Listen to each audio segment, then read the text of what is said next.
Forgive and forget. Efesus 4 ayat 31 dan 32. Segala kepahitan, kegeraman, kemarahan, pertikaian, dan fitnah hendaklah dibuang dari antara kamu. Demikian pula segala kejahatan.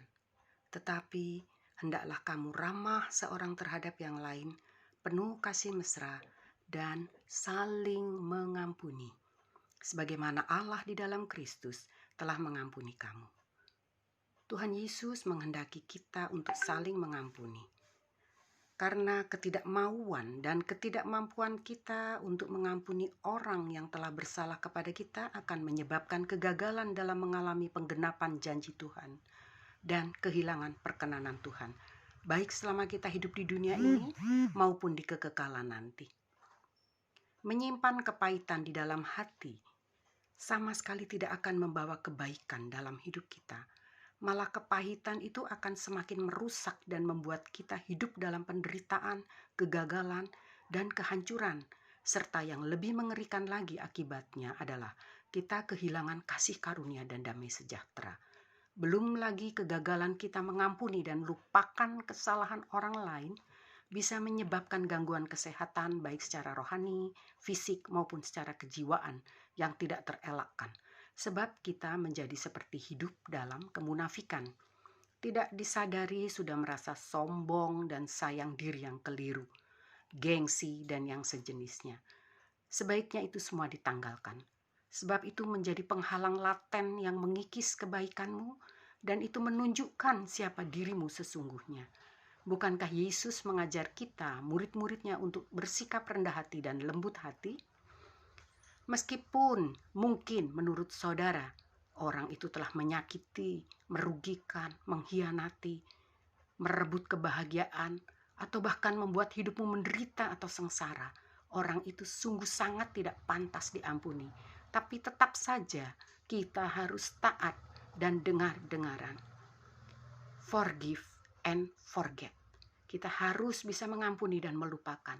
Sebab kita lebih menghormati kebenaran firman Tuhan dan mau melakukannya dengan sungguh-sungguh. Tuhan Yesus menghendaki kita mengampuni bukan karena orang itu pantas diampuni atau tidak pantas diampuni. Tuhan mengingatkan bahwa kita mengampuni itu sebagai satu kepatuhan, sikap tunduk kepada Tuhan. Justru itu untuk kebaikan kita sendiri, wujud ketaatan kita dan bukti kasih kita kepada Tuhan dan juga sesama, terlebih kepada saudara kita dalam Kristus. Kita kan satu tubuh dan Yesus kepala. Tidaklah mungkin sesama anggota saling menyakiti dan melawan, sebab semua harus fokus untuk memuliakan Dia dan hidup dalam perintahnya. Dalam Matius 6 ayat 14-15 tertulis demikian. Karena jikalau kamu mengampuni kesalahan orang, Bapamu juga yang di sorga akan mengampuni kamu. Tetapi jikalau kamu tidak mengampuni orang, Bapamu juga tidak akan mengampuni kesalahanmu. Kita mengampuni karena Allah di dalam Kristus telah mengampuni kita terlebih dahulu. Bukan karena kita layak, tapi karena belas kasihannya. Kegagalan kita dalam hidup saling mengampuni berarti kita telah mendukakan Roh Kudus. Efesus 4 ayat 30-32. Hal inilah yang sepatutnya kita perhatikan. Jika Roh Kudus tidak berkenan dengan kita dan Dia menjauh dan meninggalkan kita karena ketidaktaatan dan kesombongan kita, maka tidak ada lagi artinya semua pelayananmu. Tidak peduli berapa lama dan sudah sebesar apapun pencapaian pelayanan selama ini. Sebab itu hati-hati dan periksai diri. Jangan simpan kebencian, lepaskanlah pengampunan. Sebab benci itulah yang menghalangi untuk dapat mencapai sorga, kekekalan, dan penyebab terbuang dan dihapus dari buku kehidupan. Peringatan ini keras, sebab seorang membenci saudaranya, seorang pembenci dalam Kristus, sudah sama artinya seperti seorang pembunuh yang tidak layak, tidak ada tempat baginya di sorga. 1 Yohanes 3 ayat 14-15 demikian. Kita tahu bahwa kita sudah berpindah dari dalam maut ke dalam hidup, yaitu karena kita mengasihi saudara kita. Barang siapa tidak mengasihi, ia tetap di dalam maut. Setiap orang yang membenci saudaranya, ia adalah seorang pembunuh manusia.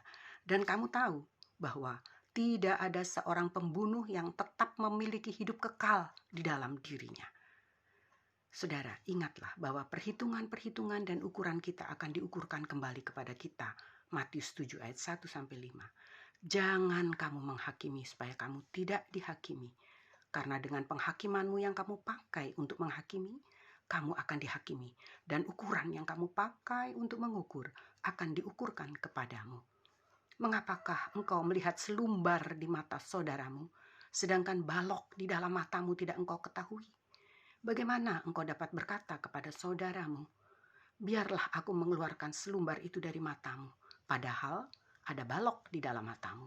Hai orang munafik, keluarkanlah dulu balok dari matamu, maka engkau akan melihat dengan jelas untuk mengeluarkan selumbar itu dari mata saudaramu. Ampunilah dan bersikap selalu tulus ikhlas dalam mengasihi, dalam mengampuni. 1 Petrus 1 ayat 22. Karena kamu telah menyucikan dirimu oleh ketaatan kepada kebenaran, sehingga kamu dapat mengamalkan kasih persaudaraan yang tulus ikhlas. Hendaklah kamu sungguh-sungguh saling mengasihi dengan segenap hatimu. Kalau kita sudah melepaskan pengampunan, maka sejatinya kita sudah tidak lagi menyimpan atau mengingat-ingat lagi akan kesalahan orang itu, sehingga sekalipun kita ketemu satu saat atau ingat kepada orang itu, hati kita sama sekali tidak lagi terluka. Tapi justru kita bisa saling mengasihi dengan orang itu bukan hanya dengan perkataan, tetapi saling mengasihi dalam perbuatan dan dalam kebenaran. Mengampuni bukan sekedar memaafkan orang yang bersalah kepada kita, tetapi kita harus bisa mengampuni dan melupakan. Forgive and forget, kesalahan orang itu. Kesediaan kita untuk mengampuni orang yang bersalah kepada kita merupakan salah satu kehendak Tuhan yang harus kita lakukan. Terutama kalau kita sungguh-sungguh mendambakan hari-hari baik di tahun 2021 ini yang sedang kita jalani. Jangan tunda, karena kita tidak pernah tahu apakah hari esok masih ada kesempatan untuk bisa saling mengampuni dengan orang lain ataukah tidak. Periksa diri dan lakukanlah nasihat firman kebenaran ini dengan hati tulus, karena kita mengasihi Tuhan dan bukan karena alasan lainnya. Puji Tuhan, Tuhan Yesus memberkati kita semua. Haleluya.